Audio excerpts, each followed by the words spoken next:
Assalamualaikum warahmatullahi wabarakatuh. Selamat pagi, salam sejahtera untuk kita semua. Yang terhormat Bapak Yusuf Istanto SHMH selaku dosen pengampu mata kuliah Hukum Klinis dan teman-teman yang saya banggakan. Pertama-tama, marilah kita panjatkan puji syukur kehadirat Allah Subhanahu wa taala karena telah memberikan rahmat sehingga kita dapat hadir dalam presentasi pagi hari ini. Perkenalkan, nama saya Fatimatus Zahra sebagai moderator dalam pemaparan hasil diskusi kasus dan prestasi pada pagi hari ini. Adapun anggota kelompok 4 diantaranya Agita Fitrianti, Lailul Anjani, Rizky Erlia, Gaina Rasidainti, Alifa Azhara Murad, Najah Sobi Barohmah, Nilna Elmuna, Mala Putri Almadina, Tania Farusawa, dan Najwa Resi Ardiani. Baik teman-teman, langsung saja kita mulai pemaparan hasil diskusi dari kelompok kami. Silakan Kak Nilna, kemudian langsung dilanjut oleh teman yang lainnya.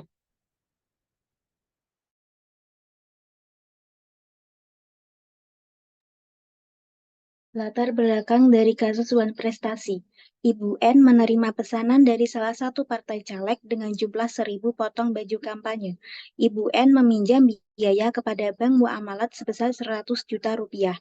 Permohonan tersebut dikabulkan dengan memberikan agunan sertifikat rumah dari Ibu N. Pada bulan pertama sampai dengan bulan kelima pembayaran lancar. Pada bulan keenam, Ibu N tidak dapat melaksanakan kewajibannya untuk membayar angsuran. Kemudian pihak bank muamalat telah memberikan surat peringatan sebanyak 3 kali dan tidak ada penjelasan dari Ibu N atas tindakannya tersebut. Akar dari permasalahan dikarenakan partai caleg tersebut mengalami kekalahan sehingga tidak dapat membayar lunas baju yang dipesan ke Ibu N.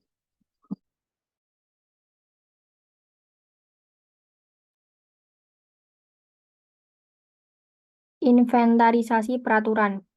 1. KUH Perdata Pasal 1238 si berhutang adalah lalai apabila ia dengan surat perintah atau dengan sebuah akta sejenis itu telah dinyatakan lalai, atau demi perikatannya sendiri ialah jika ini menetapkan bahwa si berhutang harus dianggap lalai dengan lewatnya waktu yang ditentukan.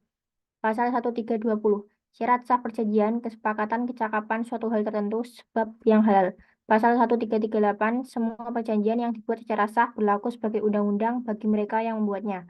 Pasal 1365 Tiap perbuatan melanggar hukum yang membawa kerugian kepada orang lain mewajibkan orang yang karena salahnya menerbitkan kerugian itu mengganti kerugian tersebut.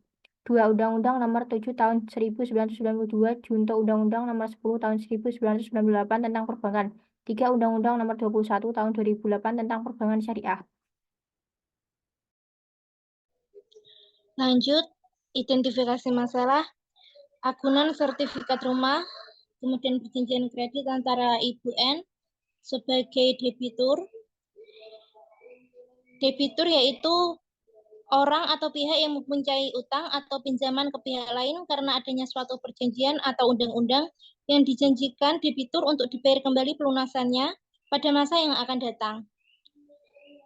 Dan bank muamalat sebagai kreditur, yaitu yang memberi hutang yang memiliki tagihan kepada pihak lain atas properti atau layanan jasa yang diberikannya, di mana diperjanjikan bahwa pihak kedua tersebut akan mengembalikan properti yang nilainya sama.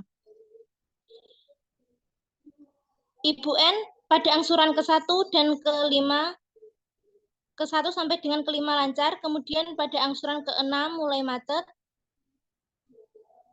Lalu pihak bank muamalat telah memberikan surat peringatan sebenarnya dan tidak ada penjelasan dari Ibu N atas tindakannya tersebut.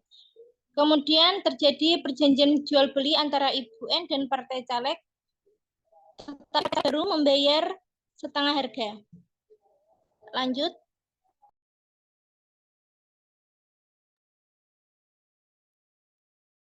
Berikutnya adalah pendapat hukum mengenai perkara Wan Prestasi tersebut. Yang pertama, terkait perjanjian jual beli antara Ibu N dan partai caleg.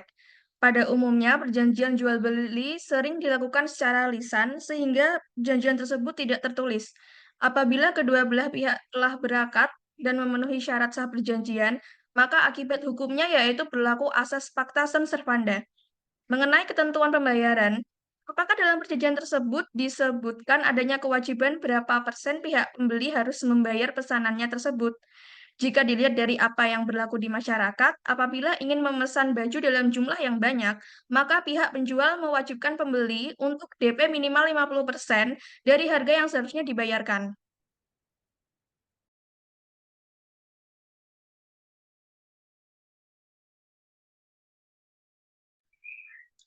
Kerugian yang dialami Ibu N karena tidak adanya pemenuhan prestasi, pihak partai caleg dapat dikatakan sebagai wan prestasi karena dari kejadian tersebut, Ibu N mendapatkan SP sebanyak 3 kali dari bank di mana Ibu N meminjam modal usaha. Menang atau kalahnya partai caleg tersebut, mereka harus melunasi pembayaran pesanan tersebut kepada Ibu N, sebab sedari awal telah terjadi perjanjian yang mengikat kedua belah pihak. Langkah yang dapat ditempuh Ibu N agar partai caleg melunasi pembayarannya, kedua belah pihak dapat melakukan negosiasi atau mediasi terlebih dahulu dengan menunjukkan bukti DP pembayaran atau nota pembelian. Dan jika ada saksi pada saat terjadinya perjanjian jual beli antara kedua belah pihak, saksi tersebut dapat dihadirkan. Akan tetapi, apabila tidak ada kesepakatan yang dicapai, maka Ibu N dapat membawa perkara tersebut ke jalur litigasi.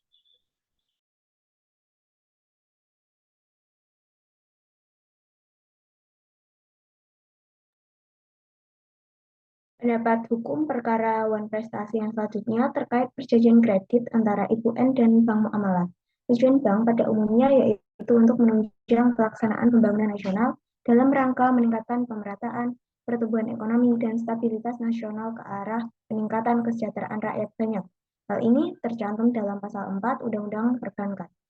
Muncul adanya hubungan antara bank dengan nasabah sebagai penyimpan dana atau nasabah sebagai debitur.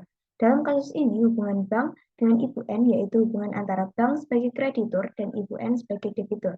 Jika dilihat dari tujuan penggunaan dana, kredit yang dilakukan antara Ibu N dengan bank muamalat termasuk kredit komersial golongan kredit modal kerja, karena untuk membiayai kegiatan usaha operasional sehari-hari.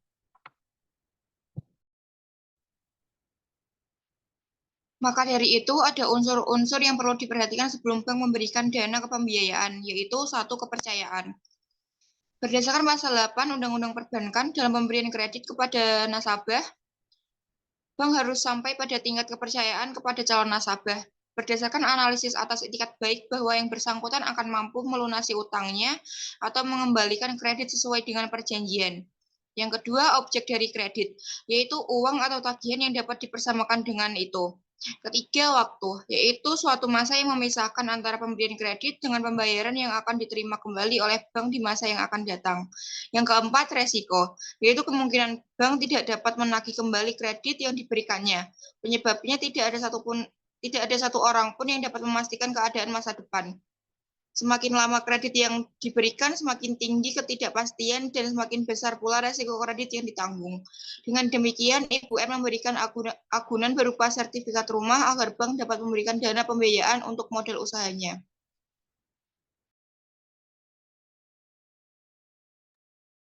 Bank memiliki kewajiban untuk memberikan informasi yang jelas dan lengkap kepada nasabahnya, termasuk mengenai syarat-syarat pembiayaan, jadwal pembayaran, dan konsekuensi dari keterlambatan pembayaran.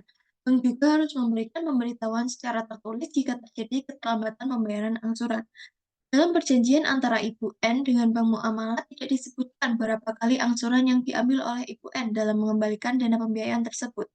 Jika dilihat dari lancarnya pembayaran angsuran dari angsuran pertama hingga kelima, Ibu N memiliki itikat baik terhadap apa yang telah diperjanjikan. Akan tetapi, pada bulan ke-6 angsuran, Ibu N mengalami keterlambatan pembayaran angsuran pembiayaan setelah menerima dana pembiayaan. Keterlambatan ini dianggap sebagai pelanggaran terhadap perjanjian pembiayaan antara Ibu N dan Bank Muamalat. Adanya kejadian tersebut, Ibu N mendapatkan surat pemberitahuan dari Bank Muamalat sebanyak 3 kali karena tidak ada respon dari Ibu N, pihak bank mendatangi rumah Ibu N untuk mendapatkan penjelasan.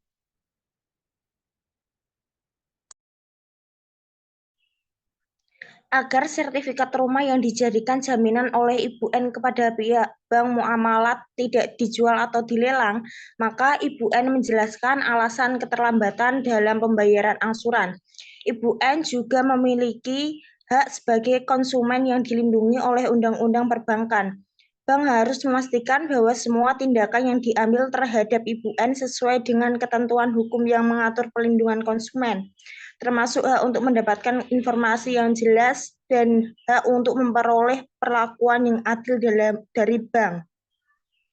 Karena bank muamalah termasuk bank syariah, maka berlaku prinsip-prinsip muamalah dalam hukum Islam seperti musyarakah, mudarabah, atau murabahah.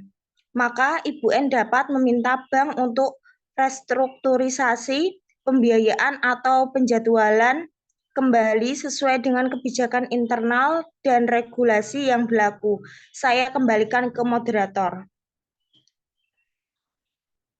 Baiklah, demikian pemaparan hasil diskusi dari kelompok kami. Saya sebagai moderator meminta maaf atas kekurangan ataupun ketidaktepat dalam pemaparan hasil diskusi dari kelompok kami.